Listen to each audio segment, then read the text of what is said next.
All right, looks like we're live right now. This is let's see, we already got some people up in here.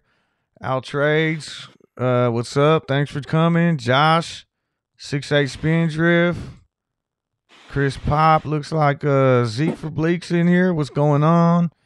Greg, Joseph Scott, what's up, guys? So this is no financial limits. We did the pilot last week. This is the preseason show. We're getting ready to start this thing off. If you joined us last week, Ghost and I just started this show, and we're gonna try a new format today. We're gonna do basically 4 quarters, kind of like a football game. First half, quarter one and quarter two, we're gonna talk stocks, sometimes crypto, but basically talk about the markets in general, what's going on in the week, everything like that. We'll have some given topics, and then we'll do a little halftime. If you guys got any questions, save them for halftime. When we get to halftime, we'll start rattling through the questions, get everything going, and then when we get into the second half, we're gonna start talking sports, NFL, things like that, and then we'll do a little post game. All right, so we did do a coin toss before the show. Ghost won, and I believe he said he's gonna receive, right? He's gonna go first for the stock portion. Yeah, man. I like that idea. All right, Let's get the so rock in the second half. let me see What's here. up, everybody? What's up? Risky Seeds, Cuckoo Bird. I see all y'all, man.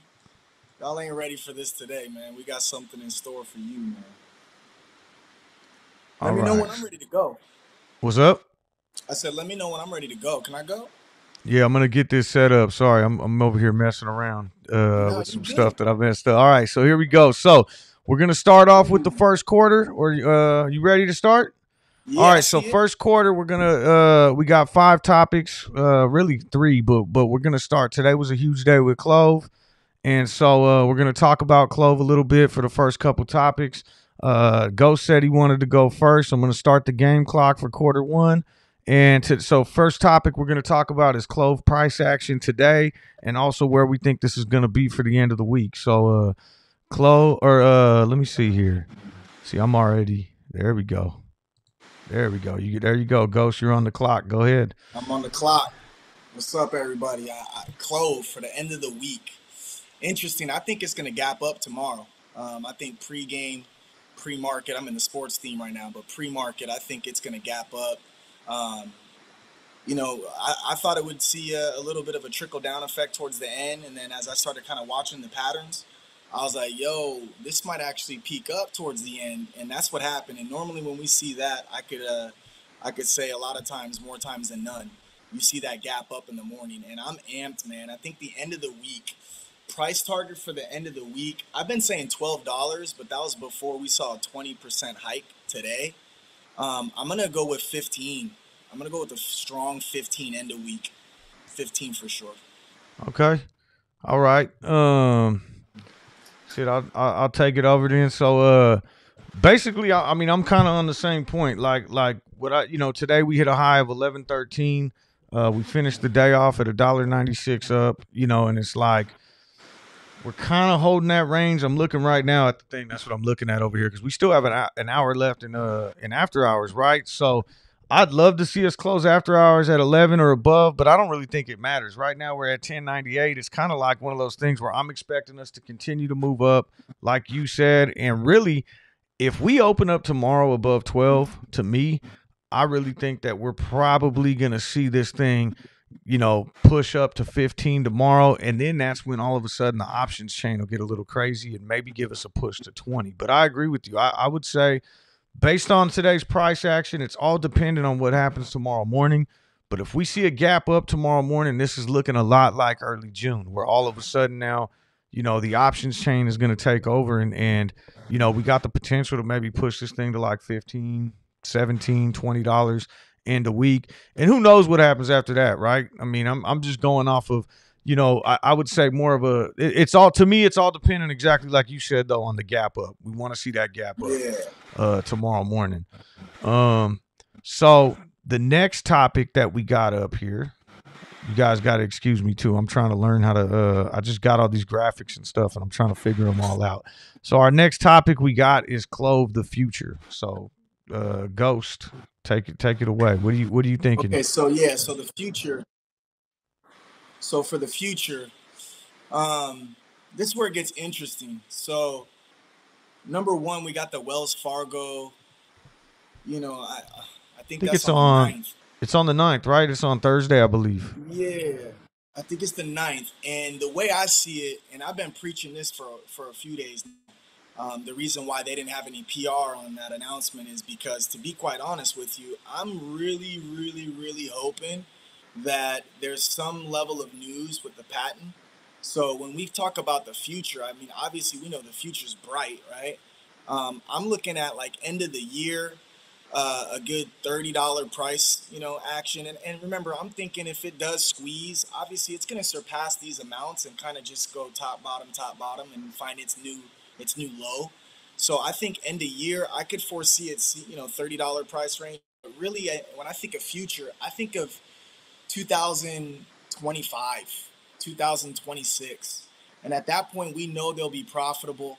They came out saying they'd be profitable in 2023, similar to DraftKings. And with their revenue increase of basically double from 700 mil to 1.4, 1.5 bill with the B, um, I told you this the first show I was on. I wouldn't be surprised if they raised their guidance to $1 billion on their earnings call. They not only did that, they went to 1.5 billion. So this time around, I'm going to make another wild scenario here. Is I think they might actually report $2 billion by year's end, which is why I think 30, 35 price range by the end of the year is possible. But I'm seeing like 2025, 2026.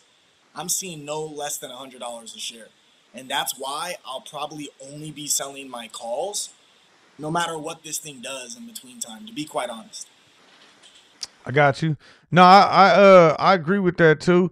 I think like basically it, long term, like you're saying, this is a triple digit play. We've talked about that so many times. Like this is something that's going to be trading in the hundreds as we go further. I would say more in the short term future, if our predictions work out, like what we're saying, like we get this price action, we get this gap up. Let's say we do close the week somewhere around 15 or 20.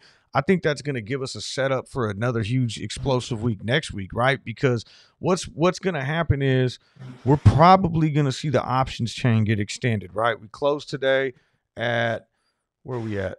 1080, almost $11. So the option chain is going to go up to 22 now.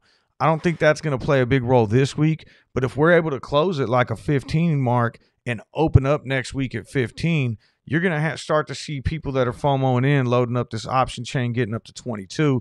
And now that gives us a little bit more of a ramp to maybe, explode through the monthly option chain, which goes to 43. So I don't think like this week is over. And I don't really think that, what we both kind of said, $15 by the end of this week. And that would mean that we're going to hold this price action through the week, right? But I would say that I think next week's going to be even more explosive. I don't think we're done yet. I see this thing probably getting up to like the 40 to 50 range in the next couple weeks before eventually falling back down. And then the long term price target that we're talking about, which is triple digits, right? And I like your end of the year 30. I think the only thing that maybe I ran out of time. All right. We'll get to that later. All right. So next up, we got um we're gonna talk squeeze plays. Okay, we're gonna do this a couple. We're gonna go over a couple different squeeze plays that are in play right now because that's what's been big right now, right? Like this last couple weeks, I think a lot of it Squeeze maybe season. maybe this future rollover thing has something to do with it, but it definitely seems like it's squeeze season. So, Ghost, you go first. Do you talk? Which one you want to talk about? I'm still rocking with BBIG. I think today was like a prime example of how that is a squeeze play. Obviously, the same, situation where you got a lot of shares shorted. But I think there's a lot of things that kind of go into play with BBIG. Number one, it's got this NFT play, which is kind of tied to digital currency. And we saw in the early morning, it kind of trended with digital kind of falling. It fell out the gates to a point where I was watching it as I'm watching Clove Moon, and I say that respectfully because that wasn't close to a moon, nor was that the short yet. But I'm looking at BBIG like, yo, where you at? What you doing? and I'm following it and I'm following it, and then Clove starts going up, ticking. I come back to BBIG's page and I see BBIG running. Oh, it And just a started couple of my ripping. boys started texting me. Yeah, they're like, yo, good call on BBIG. I just happened to be on the phone with one dude when it was on its dip. He's like, should I get more? I'm like, yo, man, I mean, I am. And sure enough, BBIG finished above 20% today, too. So that just shows me the squeeze potential that this one has. And that's my biggest candidate, no pun intended, after Clove. I mean, BBIG is strong. The NFT plays strong. There's something to do with September 24th, and they're acquiring this company that apparently was reported to be valued at $5 billion. That to me is exciting because their market cap is a half a mil. All right, all right. So for me, and BBIG's a play that I got on as well. I think you and DeGen put me onto that one. Last week, and L Train, you guys were all talking about it, so I grabbed a little bit as well.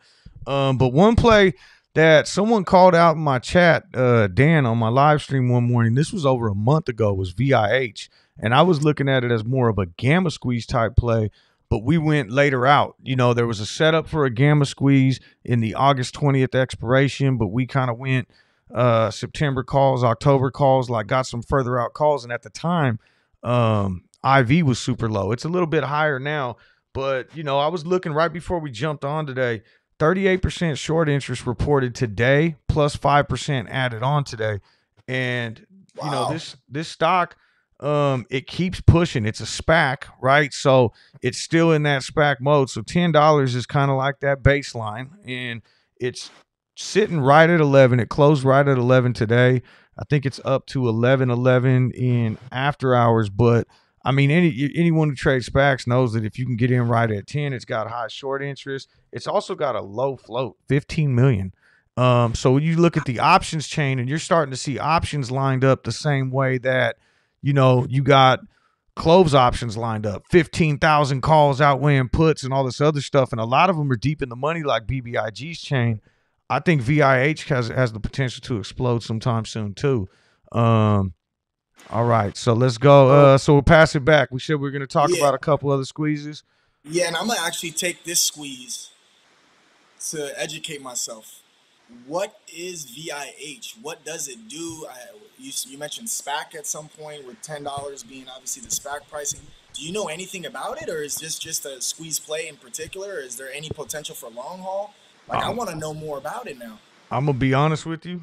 I don't know anything about what the actual company does. All I know is, you can get a SPAC near $10.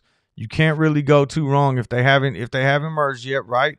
And then Right. so, like I said, 43% short interest. I was looking at the float earlier, 15 million. I think free float, 25 million total outstanding shares. So there's not a lot there. The cost to borrow is like 5% right now, but I would imagine that's going to go up. But the intriguing thing with it is, like, this thing, 2 days in a row, it shot up to 1250 in after hours, and then it kind of gets shorted back down, and it's trading above 10 right now, and it's got a ton of call options already in the money. Dan said right now it's a digital coin wallet. So look, that's right up your Ooh, and they're merging see, with that's what I was hoping BAKKT. So for. so I mean, dude, I think just any sort of upward price movement, anything going on with this stock, and it's really got the potential to rip. Super high short interest, super high on the options chain, gamma squeeze potential. Like, that's one that I've been keeping an eye on. I do have some calls, and I've even added some more on this morning. All See, that's what right. I was looking for. I'm glad I So did that. I see a lot of information in the chat too. Digital coin wallet, video game stuff. This is VIH. I know there was a question VIH. exactly And what the Dan's ticker was. actually the one that turned me on to it. This is Dan right here is the one that Dan the turned me on golfer. to it about a month ago. Um I see Dan in every single stream, man. Holler at Dan, man. Show that man some love, man. Throw up some golf clubs or golf balls or something you can find in that chat, man. That's the homie right there. and BTFD just said Backed unlocks the 1.2 trillion of digital assets that's currently held in cryptocurrencies, rewards and loyalty points, gaming assets, and merchant stored value. Yeah, I'm officially in on the dip. I'm gonna be buying the effing dip, DGen. I'm using your name as the slogan for this one. So It's we their got we kind of went we got 2 minutes left in this quarter. Is there another squeeze play you wanted to talk about that you got on there? Or? I wouldn't necessarily call this a squeeze play per se, but you know what? I'm gonna let you do this because I know you like GameStop, and so earnings are coming up on GameStop, and we would be foolish to not bring up GameStop because there's a lot of people that love GameStop and the following it had. I've bounced in and out of GameStop a few times. I told you straight up, I think maybe your first or second stream, I was in GameStop. Robinhood took out the buy button. I heard that with my naked ears. I was like, if someone can't buy, then how am I going to be able to sell? I was one of the paper handed you know what's because I didn't know what was happening. And as I was selling my lots, none of them would go through at the same time. And I mean, it was 100 and some odd dollars on some of the differences when I finally got them to sell as market price. And so I kind of had a bitter taste in my mouth from it. And then I ended up getting back into GameStop 175 range. And then I ended up getting back out at 200. And I've been just all over the place with GameStop. But like, I personally think it's actually a good play. And I know we've had this debate before, so to speak. What are your thoughts on GameStop throughout this whole saga right now? What do you think? Is it a buy? Do you like it? Would you buy more? Where are you I at with it? mean, so we got a little bit of time left, but I'm actually planning on covering this in one of our other topics too. But basically, GameStop right now, I would say value wise, it's hard to say that it should be trading at 200. But even if you take the short squeeze aside, you got, I think most people know by this time the story. Ryan Cohen, basically comes in, starts investing in the company, and he basically takes it over. Dude started Chewy, and is a competitor with Amazon in the sports or in the pet industry. And then you look at GameStop and the brand name that they have right now and the pivot that they're making, not just into online sales, but they have a whole like crypto team or blockchain technology team that they brought in. And there's so much going on there, but no one really knows what they're doing other than starting to get into, online sales. So I'm excited to see what happens. I think I see it kind of being, and I know we're over time, but I see this being a stock that trades somewhere in the $300 to $400 range down the road, which would give it some value right now. But I still wouldn't say it's like a safe squeeze play. There's safer squeeze plays to get into right now, but it's one that I'm holding because I'm willing to hold it for the long term as well. Maybe we'll You get into think, that. We'll get into that more too as we get into the second quarter. I'll bounce right back into it. okay, cool. Um, so quarter two. Okay, so we kind of went over the squeeze plays, the clove. The way we're gonna do this is we got 5 topics that we're gonna go over, and they're sports themed, but basically we're gonna be talking stocks or crypto, whatever we choose. First topic that we got up here right now is gonna be starting lineup, and that's gonna be basically stocks in your portfolio, stuff that you like, stuff that you're holding right now that you're high on. So I got for my starting lineup, I rolled with like a QB, RB, and a wide receiver type of a theme. Um, my QB right now is Disney. I think Disney is a very great play. I know in Shanghai they did real good on their last release. Their streaming service is incredible.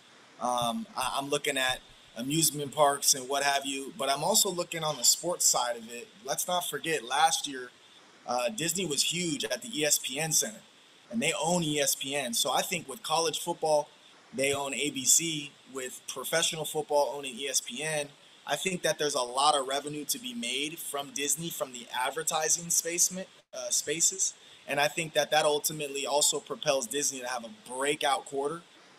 Not this quarter, obviously, but the last quarter of the year that they'll touch base on in probably February. So I like that one. I also like Nike right now because with sports you got a lot of Nike being shown every which way. I think it's not just good for a short run play, but also really good for the long haul play. And then I got a little sneaky one called IGT. I've been in it since like $6-7 pre-pandemic days. It's up to like 22. They got lottery tickets and they also have land-based casinos. So those three are like my quarterback, wide receiver, and running back combo. Okay. So for me, I mean, I think most people that watch my stream know I'm big in Clove, right? And then I'm big in GameStop. And really I'll take the opportunity. I got another minute to maybe finish up there, but there's just so much that they're doing, and so with earnings coming around the corner, like you said, just from more of a fundamental standpoint, I think it's trading kind of on speculative value right now of where it could be. There's a lot of people that are holding long term that can see the future of this company. I mean, when you look at the gaming industry where it's supposed to be, I think it's projected to be like and I could be way off on this, like 300 billion or something, $300 billion industry, Something crazy. in the next something like that in the next 5 years. And then you look at what Ryan Cohn was able to do in the pet industry, right? And I think they got grabbed hold of like 30 or 40% of that market cap. If he could grab a hold of 10% of the gaming industry's market cap, you know what I'm saying, and look at it from that perspective, and it's not just again retail. It's not just sales. I mean, you got e-gaming that you can get into. You got the whole, crypto tokens and things like that. And if they could do stuff where you could use it to purchase in-purchase games, I mean, there's just so much there, but they're keeping it all close knit to the chest. So it's very intriguing to me. And that's why I'm holding it, because I don't want to let it go right now, because I feel like one of these earning calls coming up, they're going to reveal something big. I mean, they got top executives coming in, leaving Amazon, leaving Apple, leaving all these other companies to go work for GameStop. It's not a brick and mortar store anymore. So like, I'm in for the long haul on that one. You know what I'm saying? So next up, Super Bowl contenders. And what we're talking about with this is a safe play. Something new, something you could get into that's safe right now, that's not going to get, that's less risk inherent. You know what I mean? Like your Super Bowl contender. Yeah. So, I mean, Super Bowl contender for me, I'm rolling with NVIDIA. So I've been in NVIDIA prior to the stock split they announced, which was like 10-1. I thought that was a brilliant move, because you're now putting yourself in a position. It's funny because in this industry, in stocks itself, a lower price target is so attractive to retail and to retail. You think of it going up $1 a share when you could buy so many more shares. Before, Nvidia was trading at, I want to say four something. It was pretty insane. I bought Nvidia back in the day around March or April of last year, and seeing the chip shortage, and I just kept adding when it had dips, and it just never really dipped. And I was kind of sad I didn't have as much in my portfolio. And I played NVIDIA up until the stock split. I trimmed a little bit after the run up after the split, just to kind of hedge myself and put myself in a position of where, you know, video games I mean, the chips that these people do in NVIDIA itself is like, for me, in the long haul, that's the most set it and forget it type of company. Their market share is ridiculous. They're constantly innovating. Their process, I mean, they're just ridiculous. And I think NVIDIA, if you're going to have a Super Bowl contender, they're trying to win the Super Bowl this year. Okay. So for me, I'm looking at the one that I picked out this morning was Zoom. Okay, so I think everybody during the pandemic found out what Zoom was, right? If they hadn't heard about it previously, it was trading as high as 588 back in October, and just recently it fell down from 404, and it's sitting below 300 right now. I think it closed today at 299.96, so it's almost trading at 50% lower than what it was at. What is that? I don't know, almost a year ago. So for me, I'm thinking, looking at value and a rebound. If I was going to enter into a play right now that I thought would be somewhat safe, getting into Zoom at these prices and something that I'm willing to hold long term for 6 to 9 months, I definitely think Zoom is something that I'm gonna be starting to build a position on, long term position. You know what I mean? Hey, they keep acquiring too. They got a Not lot of money to work with. Not to mention, not so many people have started learning how to use Zoom. Think about all the kids across the nation that got forced to use Zoom, and when they get older, this is one of those things that they're just used to now. You got to pick a video conferencing thing; they're comfortable with Zoom. I mean, schools are still using Zoom right now. Workplaces are. Everybody's using this, and if the pandemic comes roaring back, not pandemic, but if people end up getting sent home and kids get sent back home from school and all that kind of stuff, I think we could see Zoom, really see a pop. Um, so next one up is I agree. Hail Marys. So this is going to be our lotto ticket, our high risk plays that might have a high reward attached to them. Ghost, you're up I'm gonna first. be honest. I'm gonna be honest. I don't even know if this is considered high risk because I haven't done enough due diligence. But that's why it's high risk to me. But why I'm considering it a Hail Mary. And I'll be probably starting a position tomorrow, to be honest with you. But shout out to DGen. DGen hit me up in the AM, hit us up in the AM. Actually, you were involved in this group message, and this was in regards to D CRCU, and they're in the solid state battery play. And I think like we've seen these trends, right, where gambling sector went through the roof, and then EV sector went through the roof, and then biotech went through the roof, and now it's back to almost a duplicate of a pattern where now you see gambling stocks are kind of coming back due to sports coming back heavy in football season, everyone knows. And now you're seeing this kind of push in the EV one. This could be like a QS play. I made a killing on QS getting in the 30-40 range, watching it run up to over $100, and then on the way down, I ended up selling most of them at 100. Then all the rest of them, I think, around 80 or so. So I could see DCRCU being this. DGen does these spaces, by the way.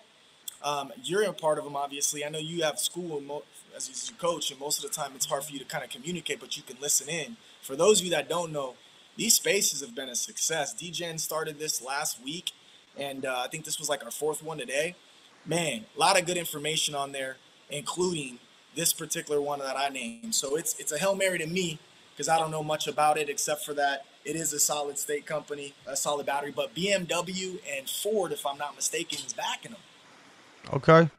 Okay, so my Hail Mary, just kind of like a high risk, something that I would throw some calls at right now. I was looking through some of the squeeze plays that we already talked about. And if I was gonna jump into a play, right now, I think I'm gonna go with the VIH that we were talking about. I was looking at the not to, be repetitive and talk about the same ticker already, but just looking at the short interest that's in it, the option chain, the way it's all loaded up. Now, I wouldn't go for like a September 17th call because that's only giving us 10 days. But for me, I already have a position, but I'm going to end up buying a little bit more of the Octobers because they're a little cheap. IV's about 116 right now. And then even some Novembers because I do think it's got the potential somewhere in here in the next, probably couple months, maybe even this week, to explode. So that's my Hail Mary play right now. And like a bet, right? So I'm gonna go calls, kind of throw some money at it with the intention that if it doesn't happen, it doesn't happen. But I'm not gonna go with the September 17th because 10 days is a little bit too soon. You know what I mean? Too quick. That's Yep. a real Hail Mary. Yeah. No, absolutely, absolutely. So this last one that we have on here, it looks like we're even a little bit ahead of the game right now on this one. Is or no, we still got another one. But yeah, so plug and play. So we're actually behind, but it's all good. So plug and play. If you got anything plug and play wise, and this is something that Yeah, I'm still rocking with my Blink. Just seeing what plug and charge port CHPT, and I just these are these plays that I make that I swear to you, for my own sanity, man, I have so many people to vouch when these things occur.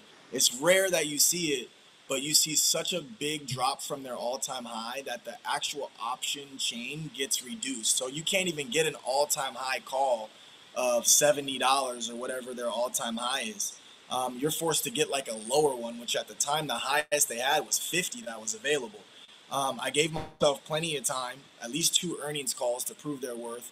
And I kind of touched base with this on your show today. It's kind of like a buy on the rumor, sell on the news. It's kind of the opposite because there's not really too much rumor, but people are really holding their breath, waiting to see if they have this deal with Walmart. And I think with the announcement in this space, or even possibly a good earnings call like ChargePoint just had, I think we can see a nice boost. And my piggyback to Blink is Plug. PLUG, plug. Same kind of concept when it comes to the EV space and charging ports and things like that to kind of help some of these cars get refueled, so to speak, from the energy sector.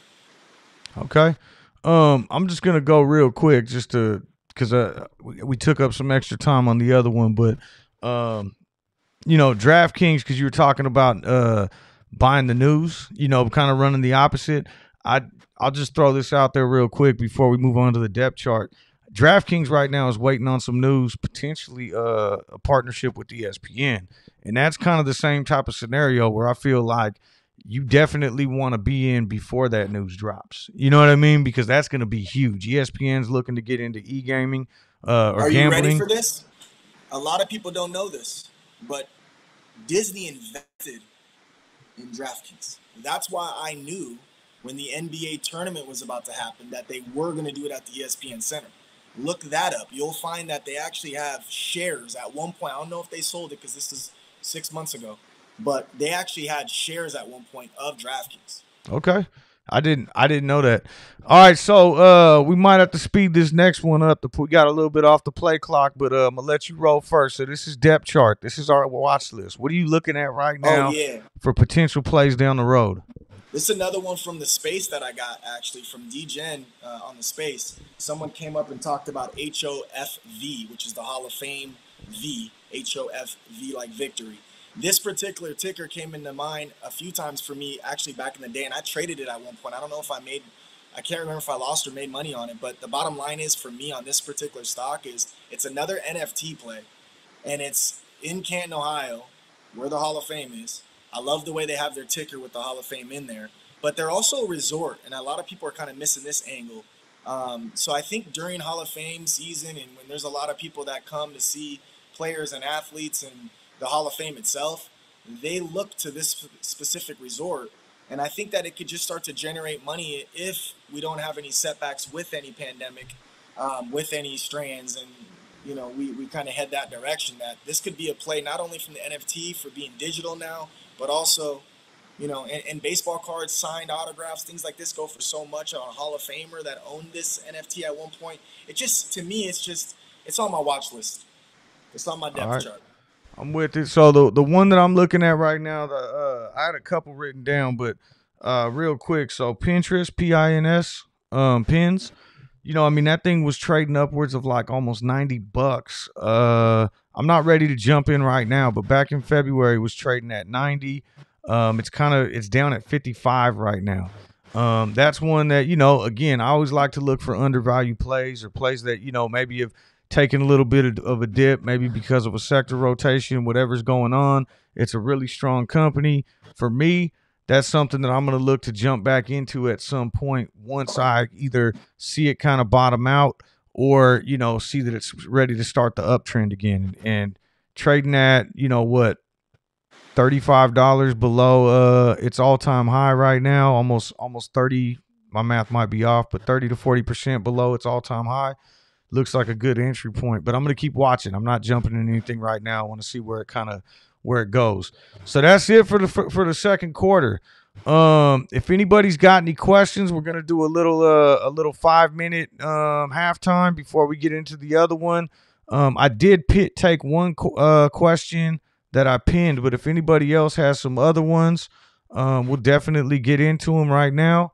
I do see Um, one up top is a DCRCU. Is it a SPAC that is near NAV, $10 per share? CCIV hits 80. This was from DGen, but just above that, they were asking, is DCRCU like CCIV was to Lucid? And it's kind of that way, but it's more of a solid state battery.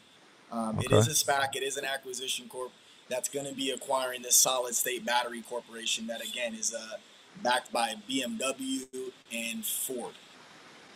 All right. So the other question that I had, this was from way earlier, said, why do you think it went up? And this is when we were talking about Clove. So what do you think? Why did we see why are we seeing Clove spike today? I mean, I've been preaching reversal for over 3 weeks. I think it's just a matter of a lot of variables. I mean, I can go on a tangent about why it went up. There's speculation here, speculation there, but I mean, the bottom line is we continue to watch institutions on their F-13 filings increase. We continue to see movement from big hitters in the industry that are now believing in this corporation. And I believe that ultimately it just makes sense that people are going long after an earnings call where you double up your revenue quarter over quarter, over 141% year over year. It just became a no-brainer on paper from a fundamental standpoint that I think that you just kind of see the, the, the, the reversal in full effect. I mean, that's just what I see. Yeah, no, Nothing more, I nothing mean, less. I agree 100%. I mean, it just seemed like it was finally at its bottom. I mean, it was truly it had been undervalued. It still is undervalued where it's trading at today. Like, yeah, it's exciting. We had a big day, but this is still a great buy at $11. You know what I mean? So, Yeah. we got but we were trading at 8, and 8 was the floor. You know what I mean? And I said this so many times. We're gonna laugh when we hear that back in August it hit sevens. Like that's gonna be something we look back at. Like what the? How did we not disintegrate our whole portfolio for it? Like there's been one occasion that I almost wanted to just straight up YOLO. Like for the first time, I wanted to do this ape YOLO craze because I'm like, man, there's no way around this. So yeah, undervalued by all means still to this moment in time. I think 20 is undervalued when you really look at their market cap versus their revenue alone, let alone the variables that come into play with this Clover Assistant and patents and all these things that are, man, this is crazy. This is a day we see 20% spike. That's like almost like a joke. It's not even that crazy to me because it's obvious this should have been done. This should have yeah, happened a long time ago. and I think if you look at, I think the option chain played a lot into it today, right? Like once we got over that $9 strike and then that $10 strike, you saw a lot of delta hedging that came into it. Obviously, we did see an increase in volume, but if you look at the daily chart going all the way back to uh I think 8/20, that options expiration date that was kind of a dud. Ever since then, we've been climbing up, and it could even be that they did as much as they could to suppress it on 8/20. That now, That was my that whole reversal talk. I'm like, we yeah, ain't gonna launch off the moon. There's $1 billion on the table. yeah, They rather us leave the train station next week. And I was trying to like, I wanted to make sure people didn't panic if they didn't see us hit on that date. Like, just chill, everyone. Danielle Gomez actually brought up something about ETC, which you probably heard from another stream. ETC is a way to kind of follow Ethereum in the digital realm, and without having to buy a $4,000 Ethereum coin. You said, when will it go back up? I mean, look, like we always say, this might be called no financial limits, but trust me, this is no financial advice either.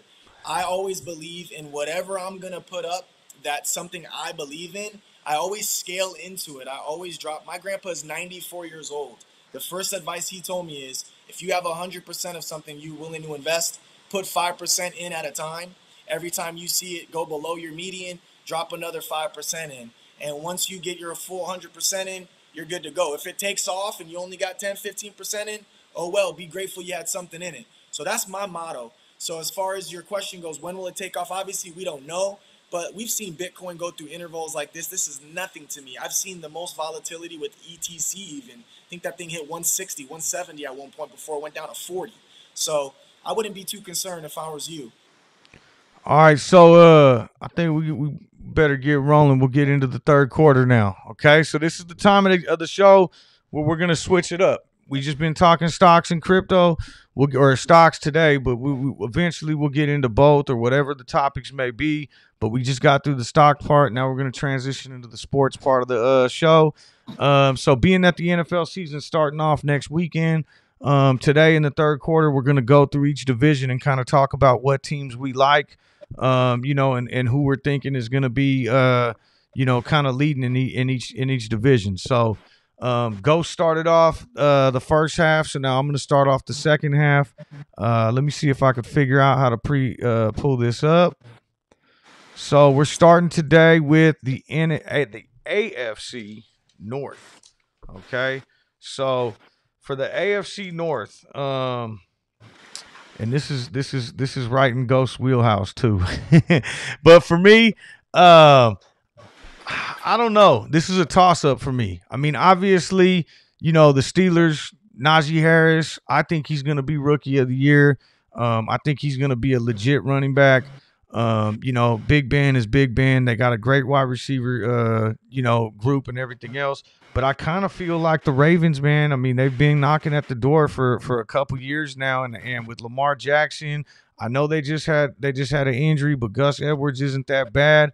To me, if I had to pick one, it's so hard. It's a toss up, but I'm gonna go Ravens. I'm gonna go Ravens. I like Lamar Jackson. He's my dude, man. So, Well, there you have it, man. It was fun doing a show with your coach. No, I'm playing. all right, go I ahead. ain't You're on the mad at clock, that. man. Who you like in the AFC North? I ain't mad at that, man. I listen, as a Steeler fan, obviously we can't stand the Ravens. They were the Browns that evolved into the Ravens. That now the Browns came back and the Ravens are here. I think the Browns have a better chance than the Ravens, just being so well diverse on the run game. And Coach, Baker Mayfield is going to step into his own. I think they got a solid coaching staff. Lamar Jackson, man, he's a beast. Don't get it twisted. He does these crazy, magnificent runs. But I also think that more footage, the more reels as a coach, you know what time it is. It starts becoming easier to kind of defend the man. So obviously, I'm diehard Steelers. I wouldn't spit nothing else out besides the Steelers. And it's not me being biased. We finally have a run game to go against these teams and make them be on their heels for our pass game. So Steelers all day. All right. So next one up, we're just gonna stick with NFC North. Okay, so we're gonna stay in the North. I'm listening. For me, obviously the Packers have always been the team of this division. Aaron Rodgers, Devontae Adams, they got a great squad, but you know what? I don't think that's going to be it. I think with all the controversy and everything that the Packers had over this season, I think they're going to start to go downhill. And I like the Vikings this year. I really do. I think Dalvin Cook is due. I think if Justin Jefferson and Adam Thielen can stay healthy, we're gonna see the Vikings start to roll this year, and take the division. And I think they're gonna go even further too. I'm really thinking that this might be, Vikings, at least the NFC North. I think they're gonna take it this year. Hey, that's hard to argue. I know a lot of people would go Packers for sure, just because Aaron Rodgers makes everybody a contender, no matter if he even got ended up getting traded. Um, I, It's hard to bet I'm against Aaron curious to Rodgers, see. though. It is, man. That's where it is for me, right? So on logic, I'm like, nah, Packers all day. But then I also think about this one thing, and I don't know if anyone's really thinking about it too much right now, but you got this backup QB that might ultimately take over for Dalton, and he's no schlup. His Fields, Oh yeah, yeah. Justin he's Fields, he's Ohio waiting. State. Yeah. He's waiting to get the reins. So if he gets a chance, I could see him being like a Mike Vick 2.0 style of play where he can maybe make them a sneaky pick. But I'm going Packers, man. Okay. Okay. So we got Packers. Let's see what we got next. We got I don't even know what order I put these in. AFC South. Okay, so Okay, that's a AFC good one. South for me, um, this one I think is pretty easy. I mean the Texans got no Deshaun Watson. Don't get me wrong. I think Jacksonville and Indianapolis are going to be maybe mediocre this year, but I think the Titans all the way. I mean, I really do. I think Tennessee is, Ryan Tannehill is going to have a better year.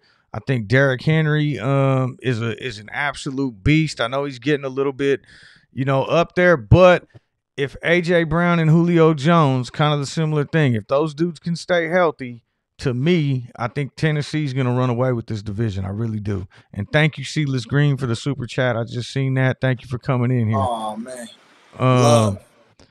Hey, coach, yep. the Julio was the X factor to me. Um, but I can't pick the same squad. I just feel funny about it. So I actually think Trevor Lawrence is gonna be like that new Peyton Manning, the new face of that young buck that comes in there slinging. And I think that they're gonna surprise some people. The Jags, I think, are gonna surprise some people. That division's always like a 9-7, 10-6 type of atmosphere. And I think with the couple division road games that this guy Lawrence can put together, I'll go ahead and take Trevor Lawrence and the Jags, man. Okay. All right. So Underdog. next division up is, I'm assuming it's gonna end up being NFC South. Let's see. Yep. All right. So NFC South. Let's see. I I mean, this division to me, it's so hard because the Falcons. Don't get me wrong, Falcons are good. You got Matt Ryan. He's still he's a great football player. Um, you know the Saints. Who knows how they're going to be this year without Drew Brees? Obviously, you got the Tampa Bay Buccaneers. I think that's the easy one. So obviously, I would say the easy answer is Tampa Bay is probably going to win that division. But I also think that Carolina this year, if Christian McCaffrey can stay healthy with Sam Darnold there, they got Anderson, they got DJ Moore. I think that their offense might be able to do some things, and if Darnold could start moving the ball around a little bit, I think it's going to help McCaffrey out big time and staying healthy and not being the only weapon they have. But I still think Tampa Bay is probably the pick. But go ahead, you're up.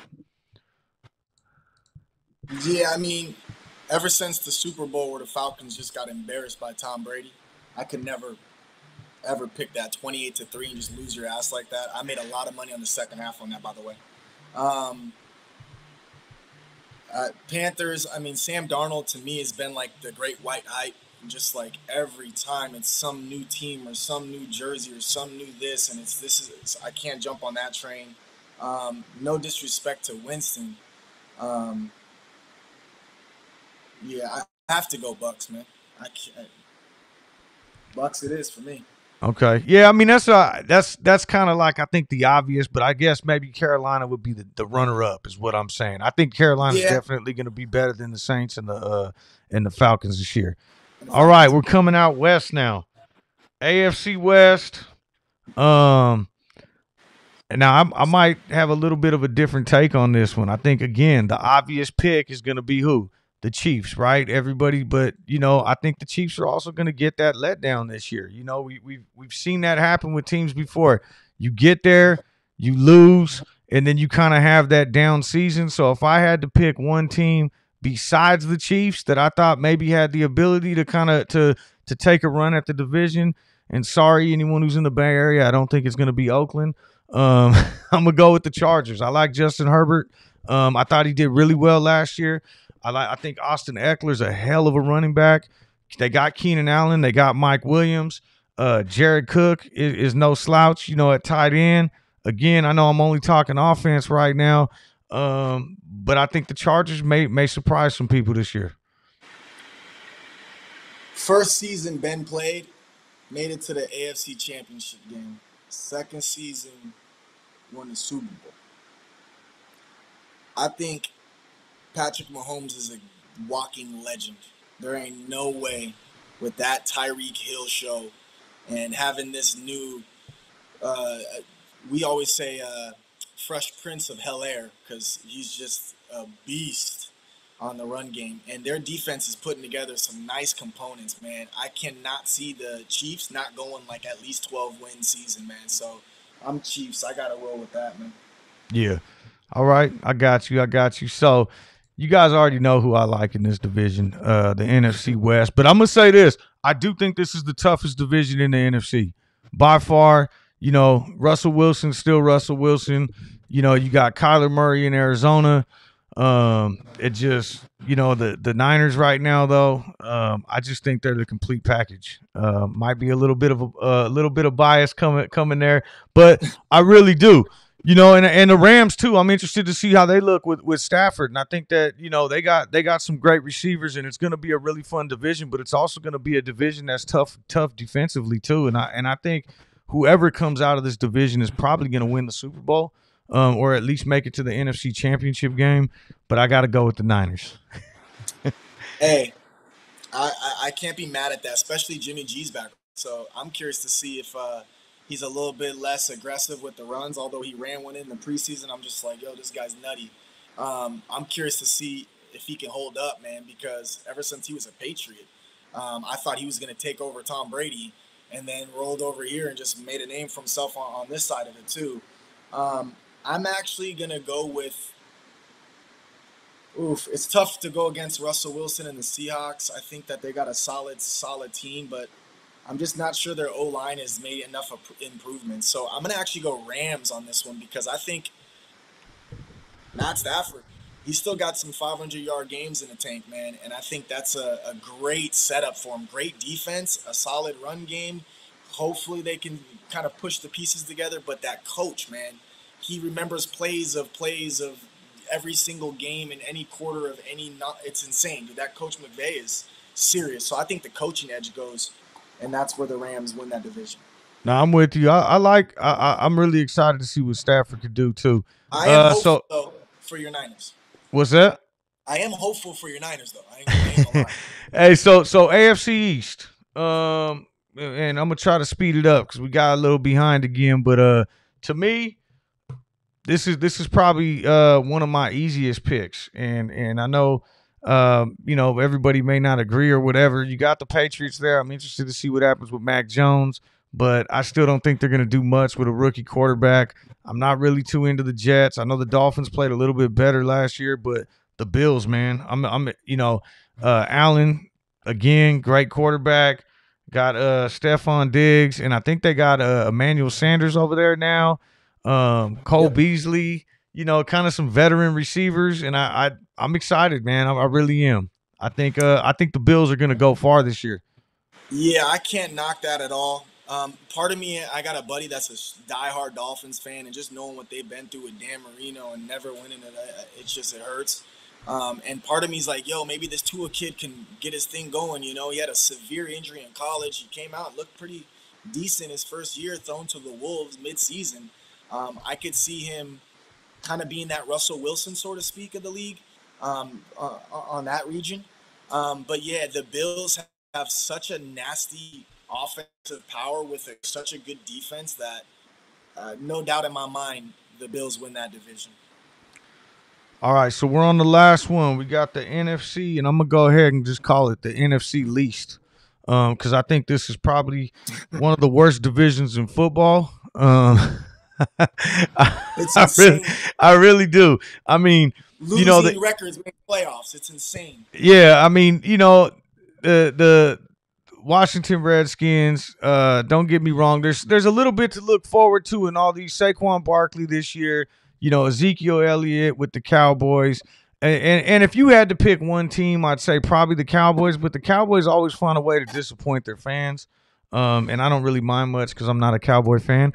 But no, if I had to pick one, Dak Prescott's back. You got Ezekiel Elliott. They do have a ton of weapons. They're by far the favorite, but yeah, this is just probably the most disappointing. I'm also looking forward to see what Jalen Hurts does this year. I don't think it That's matters what I who was wins gonna this say. division. So in that part, number one, I'm curious to see how Dak comes back from his injury. I'm definitely curious to see how they can shoot themselves in the foot again. My boy's a diehard Dallas Cowboy fan, and it hurts him so much that I'm probably even saying this. But I have Jalen Hurts in my fantasy, so now I became biased off the strength. I think that dude is electrifying. Lamar Jackson 2.0, Michael Vick, ironically for the Eagles 2.0.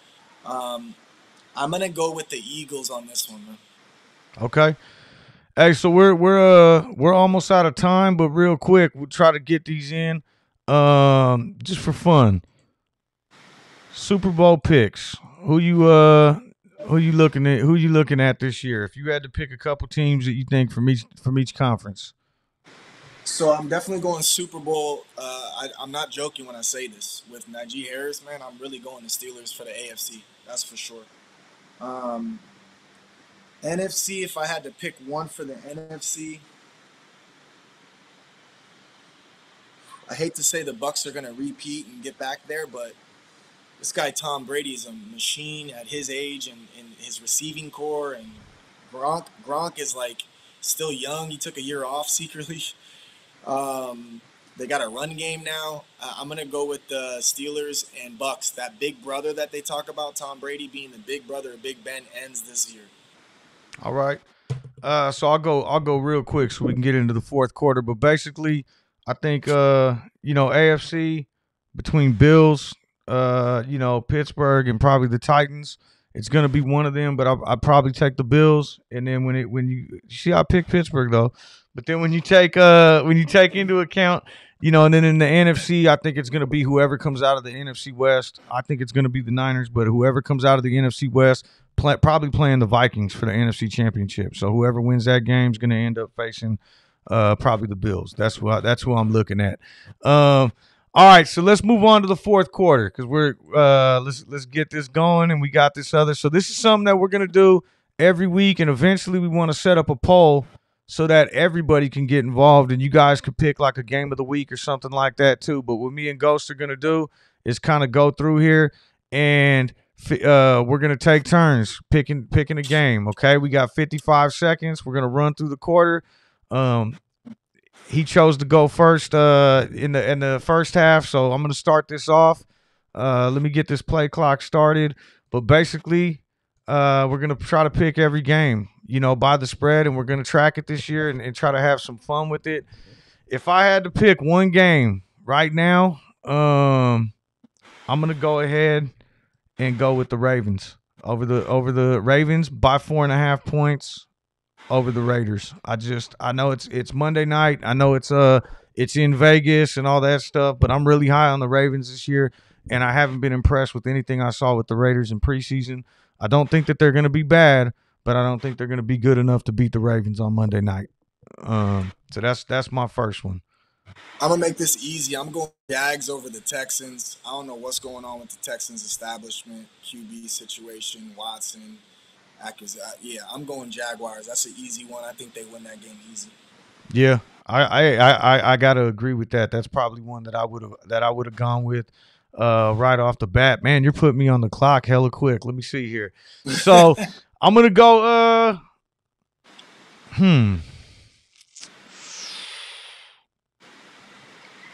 Hey, I picked them to be one of my Super Bowl teams, so I might as well. I know they're on the road, but I'm gonna go Vikings on the road in Cincinnati, minus 3 points. I think they get it and they cover. Those are probably my two most confident picks right now in this first week. So I'm gonna go ahead and I'm gonna take the Steelers. I'm getting 6.5. I think they could mess around and win that game. So I'm taking the Steelers, even though it's in Buffalo. I'm taking the Steelers plus 6.5. Man. Road dog, I like it. Plus 6.5. You can't especially in the NFL with two good teams. It's hard to beat a team by more than 3. And it's offensive. Yeah, let's see here, man. This is getting 6.5 is like offensive. I'm gonna follow suit and go the same way. Like I said, I'm not high on the Chiefs this year, and I like the Browns. I'm doing this one for co-creator. Browns plus 6.5 on the road. They do have one of the highest rated offenses right now in the NFL. Definitely, I think they got a chance to hang. It's probably going to be a high scoring game though. I'll be honest. The Browns have the best possible circumstance because they know how to run the ball so well. They're going to keep Pat Mahomes off the field. I think that's a closer game. I like that pick. I'm going to actually go Seahawks minus 2.5 against the Colts. Because, correct me if I'm wrong, the QB situation in the Colts, he might not play this week. Yeah. Right? Yeah. No, you got it. It's going to get hard now. Let's see here. Man,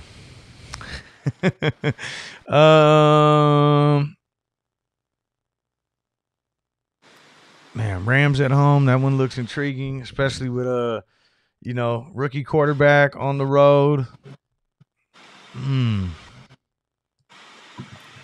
Yeah, I'm going there.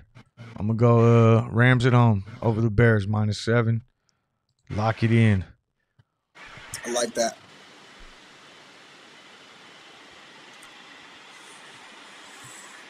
Yeah, Holiday Option says he's gonna clown me after I lose that pick. Hey, it's with the points though. I'm getting 6.5, so they could lose by 5. I still cover. I'm gonna go with oof. I'm gonna go Packers -4 against the Saints. Where we at here? I'm trying to find them on here. So Packers -4. It's in a dome, so there's not like there's any weather constraints, or and they might even move it out here. I don't know. I like I'm that gonna go too. I with mean, it's still Aaron Rodgers. I just think they're going to have some controversy this season, and with everything that was going on, I just don't think they're going to have the season that they've had in the past. But I also think that at the same time, I mean, it's Aaron Rodgers, and you're playing against, who knows how the Saints are going to look this year. All right, we're getting down to slim pickings now. I'm gonna go Chargers over the Redskins. Over Washington. But yeah, I'll go Chargers on the road. A lot of home or road favorites, man. But I saw that. yeah. So, man, I'm gonna have to do the Dolphins are getting 2.5 points, and this whole quarterback situation, I don't know what's going on.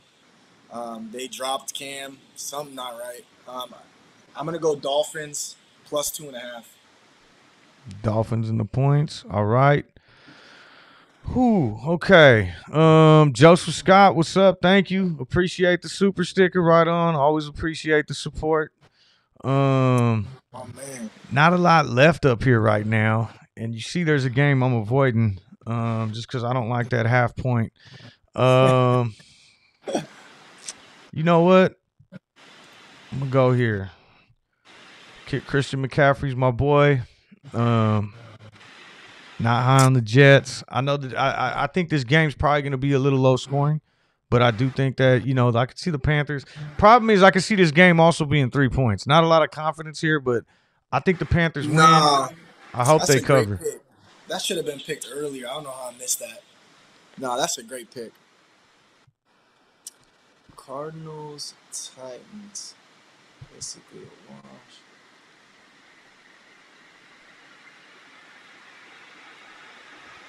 I'm going to go with the Eagles +3.5. If they lose, they're not losing by more than 3. Where we at? Eagles. Oh, got it. Okay, so you're taking the Eagles +3 on the road. All right, so what do we even got left? Cowboys, Bucks, Cardinals, Titans, Niners, Lions, and Broncos, Giants. Damn,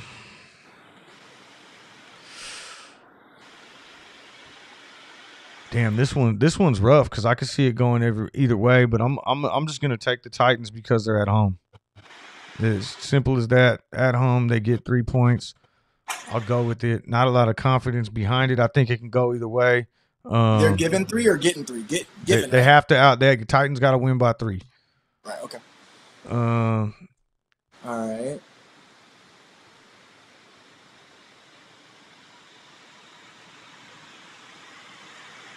Who's playing QB for the Lions? Why am I forgetting this right now? It's Goff. They made the swap Goff. straight across. I'm interested to see what happens there too. I can't. You know what? The Lions have some great coaching right now. They're feeling real good. There's so many unknown variables. That run game for the Niners, though, I can't touch that game. I can't touch that game. I'm gonna get stuck with it. Sick. I'm gonna do Cowboys at Buccaneers. I'm gonna take the Cowboys +7.5. +7.5. Yeah. All right. So this is it. There's 2 games left. All right. I'm going. I'm taking the Niners. Just cause. 7.5. You have to. So who you want? You want the Broncos -3 or Giants +3 at home?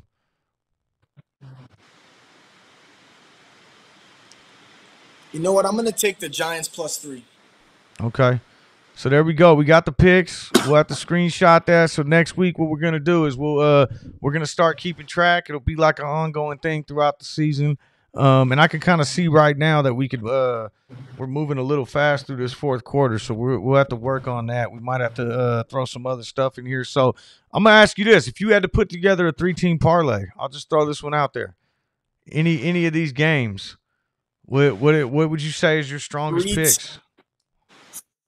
team parlay any of these teams. So I'm going for sure.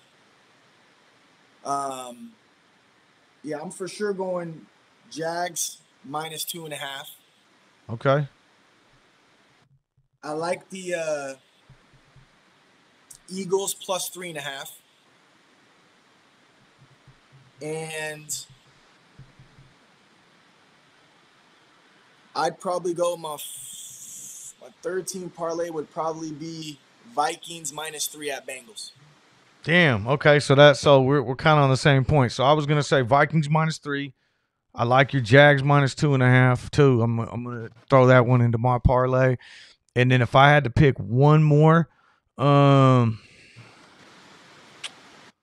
would probably, even though I don't like the 4.5, but it was my first pick tonight, so I'm gonna go Ravens. So that would be my 3-team parlay for the week. Ravens -4.5, Vikings -3, and then I'm gonna take your pick, the Jaguars -2.5, because I don't think the Texans are gonna be really worth anything early on. So, all right. I So like you that. know what? We could end this fourth quarter a little early and just move right into to overtime. Basically, so now we're gonna close out the show. Any final thoughts? Questions from anybody? Yeah, man, please. Anybody got any questions? Anybody got any maybe fantasy questions? You guys got someone in your lineup? Or if y'all really want to make money and talk about money, we could talk about some picks, man. I have a couple calls on Penn, DraftKings, and obviously Clove and Blink right now. And I think Penn is one of the most underrated companies right now, man, with all of the movements that they're doing, especially with Barstool Sports. And I saw what's his name said, DGen said we should be sponsored by Penn. Hey, one day that would be amazing, man, because that's a great team of people they got up there from front to back. So appreciate all the love, though, you guys. I appreciate it. Which QB should I target in my draft tonight? Salary cap draft. You know, I've never done a salary cap. I've never like that's where you auction, right? You get a certain amount of money and you auction. That's the one type of format. I've played so many different formats. I would imagine that you're going to want to go cheaper, right? You know, I mean, to me at least, with quarterbacks this year, there's like the big three or whatever. You got Mahomes, Allen, Kyler Murray, even Lamar Jackson's kind of in that mix. But I would imagine you're going to overpay for one of those. So if you wanted to go with like a little bit of a sleeper, maybe someone you could pick up somewhat later, I don't know. I mean, I do kind of like Stafford, like you talked about earlier. That's probably one you could probably get on the cheap this year. I think it's Ben right now because remember this is a salary cap league, and if you go with Ben, who's inexpensive, you got the Bills that we're facing. That's a high-powered game. Last time we played the Bills, I think it was like 45-38, something crazy. So I think you can get a lot of points on that because if the run game is up to par like we think it'll be, you're going to get a nice balanced attack, and Ben's cheap right now. I was looking at that myself. He's so inexpensive. It's like, wow, man, like you can get some good role players around that man and make some moves. Oh, is that how? So is that how it works? Like when you play in a league like that, like the salary cap set, kind of like DraftKings, like it's just in there Yeah, and okay, and so it's kind of the same for all leagues or whatever. yeah, you basically, there's certain A-list receivers and A-list running backs, and if you spend too much on your quarterback, you can't really get an A-list receiver and running back. So you're kind of having to like find that. QB's hard too because a lot of people go with Mahomes right off top. That's a big salary hit. You might not be able to get like a, you know, number one receiver like Tyreek Hill when you're partnering up with Mahomes, or then you get no tight end and no. It gets hard, man, especially because there's a lot of players on the team. So Oh, he said Ben's going for $1. Okay, yeah. yeah, you see how cheap I, Ben is. I like, yeah. All right, yeah. See, I got to get into that. You know, it'll be fun too. I mean, I know this is still the preseason show, and we're gonna keep this going. Maybe we do where we come in with our DraftKings lineup of the week or something like that. Oh, that's cool, man. I love We'll that. just bring it to the show and kind of break it down right now near the end.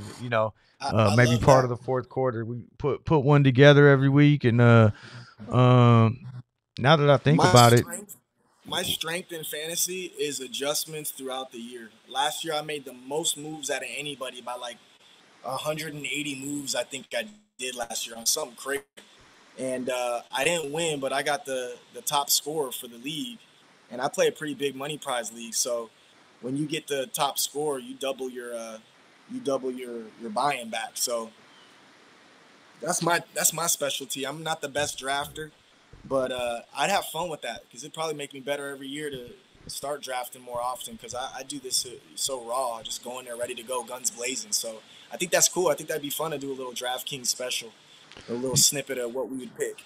well, we could talk offline too, because I just had another idea. I know you could do free DraftKings leagues.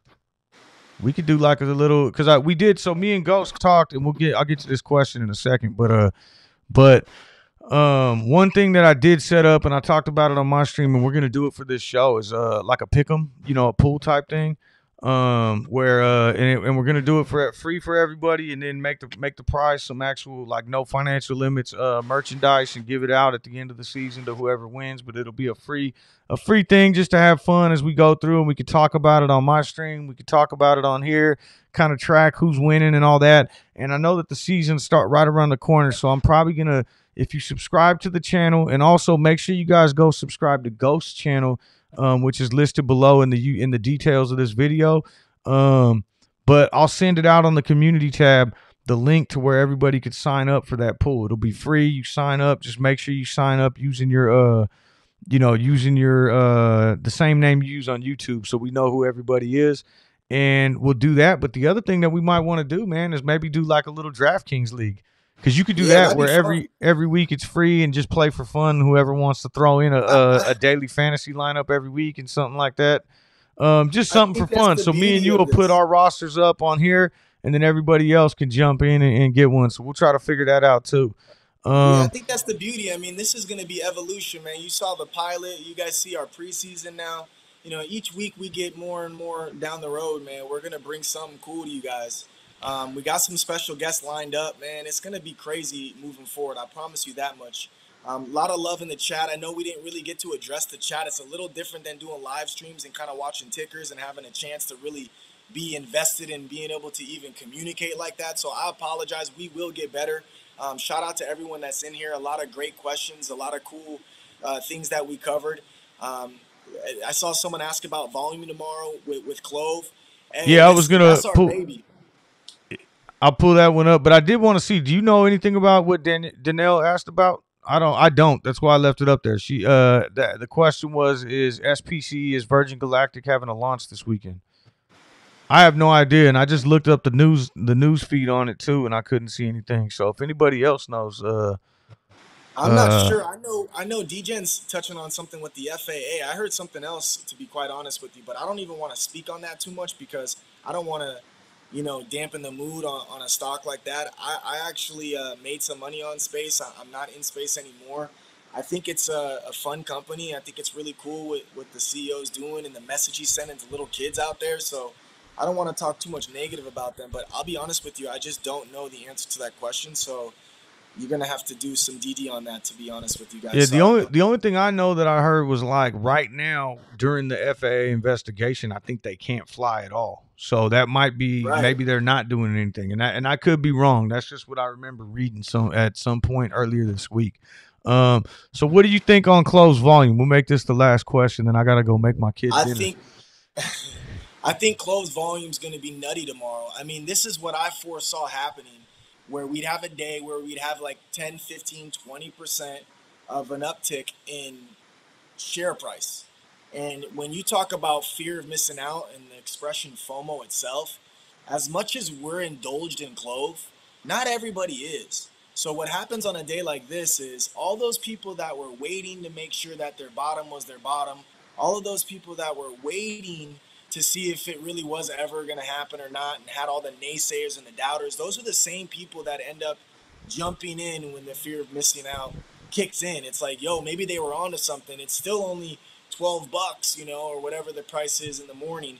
And at that point in time, when people go, hey, it was 28 at one point, it's starting to squeeze again and it's at 15, it's still a good deal for so long, especially when you look at the fundamentals, that I see tomorrow being kind of a weird morning to kind of start, whether it's either going to be crazy gap up in pre-market and take off at that point, or we could also see a very mellow start where it kind of starts to trickle down, I should say, and then we see that volume hit up. So I think we're going to see another 150 plus volume. To be honest with you, I really do.